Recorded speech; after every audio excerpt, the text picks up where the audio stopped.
Eccoci qua, ben rivisti. L'ospite di oggi è Antonio Casotto, che è il presidente di Etan Group, una SPA che ha sede a Grisignano di Zocco, in provincia di Vicenza, una holding a cui fanno riferimento più aziende, operanti in diversi settori di quella che possiamo definire la green economy.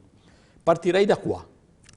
Esiste questa green economy di cui tanto si parla, lanciata soprattutto da Obama, insomma, indicata come il futuro dell'economia mondiale? Nel nostro paese che cos'è la green economy?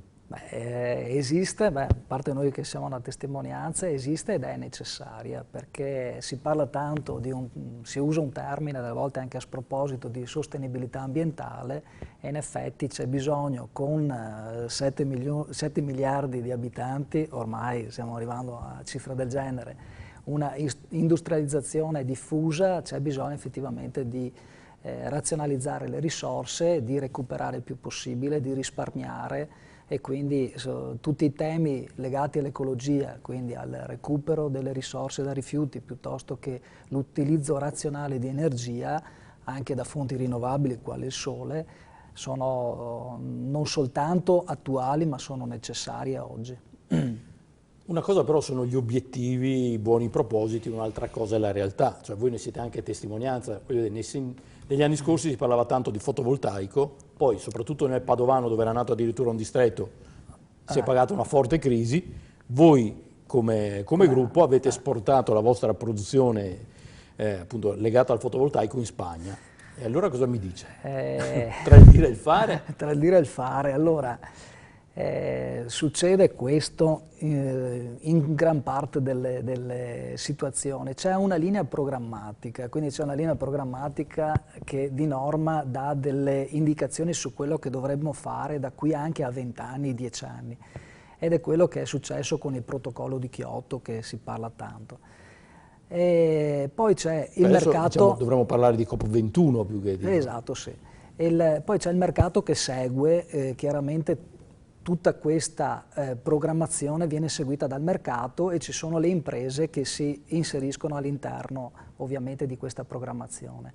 Alla fine ci sono le amministrazioni locali che in alcuni casi purtroppo non aiutano a realizzare quanto è programmato, quindi ci sono amministrazioni locali che danno un contributo un po' di freno invece che di aiuto, e quindi succede che a fronte di un'esigenza di mercato di recuperare ci sono magari dei motivi ostativi legati a paure più o meno giustificabili che non aiutano a realizzare praticamente impianti per recuperare dei rifiuti che sono chiaramente prodotti dalle aziende, piuttosto che nel caso del fotovoltaico fino a quando ci sono degli incentivi funziona il mercato, quando poi gli incentivi non ci sono più, non ci sono altre formule per andare avanti con il cambiamento da utilizzo di energie di fonti fossili a fonti rinnovabili. Cioè potremmo tradurre dicendo che manca una coscienza collettiva, cioè se c'è l'interesse immediato per le nostre tasche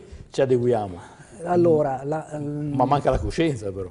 La coscienza collettiva è che questo processo, che è un processo educativo, come si insegna al bambino delle elementari a fare la raccolta differenziata, si dice la carta la devi mettere sul bidone giallo e la plastica su quello blu o quello che è il colore.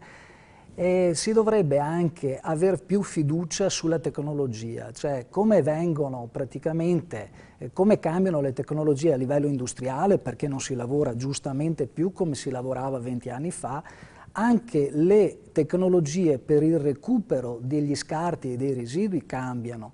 Però cosa succede? Che spesso e volentieri quando ci si accorge che una tecnologia è un po' vetusta piuttosto che è migliorabile, ci si scontra con un'amministrazione, perché lei sa, o forse se non sa lo diciamo, che per migliorare un'autorizzazione, che è poi sostanzialmente quel documento che ti legittima a fare un'operazione di recupero di rifiuti, tu devi avere una serie, giustamente, anche di conferenze di servizi con l'amministrazione pubblica, quindi hai il comune, la provincia, la regione, a seconda poi della tipologia. E il confronto non è più su un discorso meramente tecnico, quindi ho trovato una tecnologia che funziona di più, la verifichiamo assieme, datemi delle prescrizioni se non siamo tranquilli. Quindi non è più un discorso tecnico, ma c'è sempre purtroppo, ed è quello che secondo me condiziona un po' anche lo sviluppo in Italia, c'è sempre una componente di sentimentalismo, ma di quelli di pancia, che viene anche a volte strumentalizzata, perché questo succede, viene strumentalizzata per fini politici, alle volte bisogna accettare, ma è obiettività, non credo sia offesa per nessuno, e quindi quello che poteva essere uno sviluppo di una tecnologia, quello che poteva essere uno sviluppo anche di un sistema e un aumento di efficienza ed efficacia nei processi, viene stoppato dal comitato del signor Mario e signora Maria, che non hanno capito... La sindrome di NIMBY, insomma. Esatto, ed è questo che sempre è la cosa del vicino, ma è a casa mia. Esatto, ed è quello che tra l'altro spaventa i investitori esteri, perché gli investitori esteri, soprattutto su un settore ecologia, hanno fatto retromarcia, erano arrivati... I tedeschi, a parte, voglio dire, con Solon, lo sappiamo, erano arrivati i tedeschi, erano arrivati perfino i russi, Helios Technology, sul settore delle rinnovabili, con capitali, con investimenti, e hanno fatto retromarcia, come erano arrivati anni fa, gli americani... Per voi che siete un'azienda del territorio, però sì, va bene che se ne siano tornati a casa loro. Però comunque anche quando ci sono stati nei fine anni 90 era arrivata una multinazionale Waste Management, certo, si chiamava, sul settore rifiuti. È chiaro che aveva scombinato le carte, noi pesci piccolini, voglio dire, avevamo un po' il terrore, però comunque porta cultura, comunque porta sicuramente competizione, ma una sana competizione. E poi comincia a collaborare, chiaramente collabori a un livello ovviamente molto più basso, però collabori e muove il mercato, muove soprattutto la tecnologia e muove le idee. Diverso invece quando hai... L'autarchia non paga. Esatto. Io non credo assolutamente a un sistema chiuso in economia, ma in generale, poi nell'ambiente tanto meglio. Cioè, se c'è un vicino di casa o un lontano di casa che ha una tecnologia migliore, perché non provarla, voglio dire, anche in casa e anzi applicarla e fare del bene all'ambiente. A proposito di tecnologia, di autarchia, se dico Sistri, le orecchie diventano rosse e comincia ad arrabbiarsi. Sarebbe stato un sistema per la tracciabilità dei rifiuti, sì, fondamentalmente, se non sbaglio, mai partito, sì, ma che ha obbligato le aziende a pagare. Esatto, sì, sì. Continuiamo chiaramente come azienda, come operatori del settore, continuiamo a pagare questo dazio, voglio dire, per un sistema che non è ancora completato e che con molti meno soldi, secondo me, è fatto all'interno di un tavolo dove c'erano gli operatori, che gli operatori, voglio dire, la tracciabilità dei rifiuti la fanno anche con sistemi interni propri, con propri gestionali. E la fanno anche perché la tracciabilità dei rifiuti aiuta anche a calcolare l'economicità di un processo. Quindi c'è anche un aspetto, voglio dire, che viene tenuto conto e viene monitorato proprio per un discorso economico. La tracciabilità dei rifiuti, che io approvo, voglio dire, e anche approvo che sia una supervisione prevista dallo Stato. Anche perché questo va a tutela delle aziende che lavorano in maniera corretta, considerando però, che nel mondo dei rifiuti, insomma, però anche quello è stato, stanno venendo fuori un po' di scandali, anzi ne sono già venute fuori, è stato un gran business legato a pochi. E allora, è questo che secondo me un po' spaventa, voglio dire, anche l'investitore, anche italiano, anche noi. Perché? Perché di fronte a questa sovrastruttura dove si pensa più al fine primo e anche ultimo del pochetto subito o del tanto subito, non c'è un discorso di programmazione, non c'è una tutela anche per chi ha voglia effettivamente di costruire qualcosa che resti nell'ambiente piuttosto che nella società. E il Sistri sta dimostrando questo, cioè non riesce a partire, ma stiamo parlando non di un programma per lanciare un missile nello spazio, cioè è un gestionale che monitorizza quello che fai tu, quello che faccio io, quello che fa un altro impianto e che ti dice questo rifiuto è partito da qua ed è finito effettivamente dall'altra parte.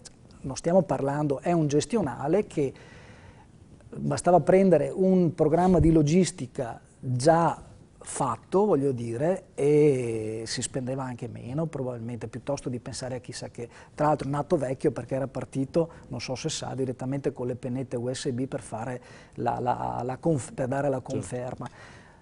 Quando stiamo parlando, voglio dire, di sistemi touch piuttosto che di user ID e password, di connessioni wifi in tutte le parti d'Italia, quindi comunque, per concludere, scendiamo dalle stelle, per modo di dire, dell'informatica ai problemi quotidiani. È vero che il Veneto non ha un piano di gestione dei rifiuti ancora? No, ce l'ha, soltanto che è un piano che praticamente è stato dettagliato molto per discariche e termovalorizzatori, quindi tutto il tessuto che poi è quello che conta, perché un produttore di rifiuti, quindi un'azienda, non va direttamente quasi mai al termovalorizzatore o in discarica, va tramite impianti di gestione che servono praticamente per stoccare piuttosto che per trattare i rifiuti prima di andare all'impianto di destino finale. Ecco, questo monitoraggio è stato fatto, ma non è stato fatto un piano che segue l'andamento anche poi del tessuto economico, perché se pensiamo Porto Marghera 20 anni fa aveva un senso, oggi ci sono 4 aziende in croce, quindi deve seguire questo piano quello che è l'evoluzione del tessuto economico, e poi non è stato condiviso, è stato calato anche questo, non è stato condiviso con gli operatori. Vuoi perché gli operatori non hanno una piccola associazione, che tra l'altro mi ha visto promotore all'epoca nel 2005, hanno una piccola associazione che è l'associazione gestori rifiuti, che però comunque è una voce locale e importante. Però potevano essere, secondo me, inserite nel tavolo a pieno titolo, invece che soltanto a latere, l'associazione industriali, artigiani, eccetera, che fanno chiaramente capo, dove ci sono, sul settore servizi, ci sono aziende del settore nostro. Grazie ad Antonio Casotto. Questi sono poi i problemi che ci sono oggi sul tappeto della Green Economy veneta, in particolare per quanto riguarda la gestione dei rifiuti. Lui, ricordo, è il presidente dell'Etan Group, che ha sede a Grisignano di Zocco, in provincia di Vicenza. Grazie. Buon lavoro, alla prossima.